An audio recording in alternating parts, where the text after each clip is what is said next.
अभी कुछ दिनों पहले एक हमारे ग्रुप मेंबर ने एक वीडियो पोस्ट किया जिसमें जो व्यक्ति है जिन्होंने वीडियो रिकॉर्ड किया है वो बता रहे हैं कि किस तरह से सर्दियों में हार्ट की नसें कड़क हो जाती है, जिस तरह से पानी का पाइप सर्दियों में कड़क होता है, फिर जिस तरह से पानी का पाइप बेंड होने की वजह से उसमें से पानी नहीं बह पाता है, उसी तरह से हार्ट की नसें सिकुड़ने की वजह से उसमें से ब्लड नहीं बह पाता है। तो और भी बहुत सारी उन्होंने बातें कही है।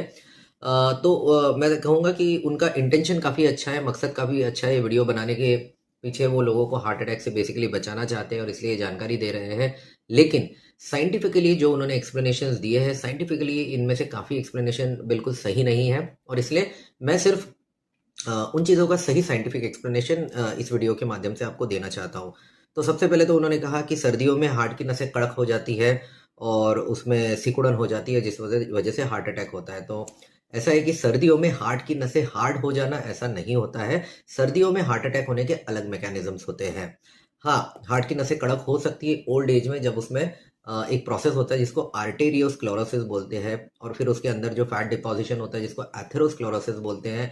इन सब चीज़ों से हार्ट अटैक होता है, ना कि सर्दियों में हार्ट की नसें कड़क हो जाने की वजह से।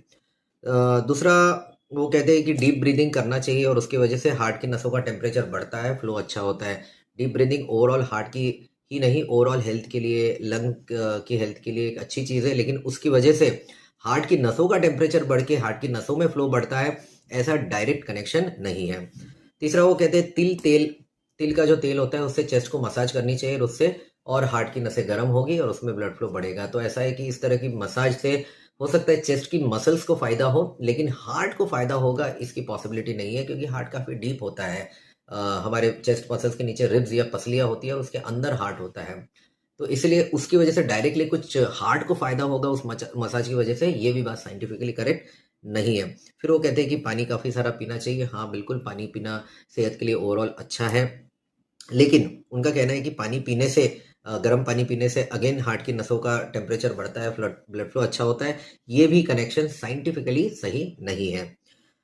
फिर उनका कहना है कि डीप ब्रीदिंग करना चाहिए, लंबी-लंबी साँसें लेनी चाहिए, उससे भी हार्ट की नसों का टेम्परेचर बढ़ता है, फ्लो इम्प्रूव होता है। तो डीप ब्रीदिंग देखिए बहुत अच्छी एक्सरसाइज़ है और खासकर डीप ब्रीदिंग वीडियो में उन्होंने फास्ट ब्रीदिंग करके दिखाई है।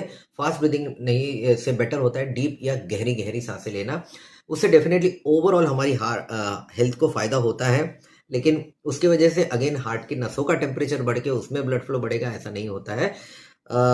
और ऑफ कोर्स बॉडी मूवमेंट्स के बारे में और योगासन के बारे में जो कुछ उन्होंने कहा है, मैं बिल्कुल सहमत हूँ। बॉडी को मूवमेंट करवाते रहना चाहिए, योगा कराना अच्छी चीज़ है।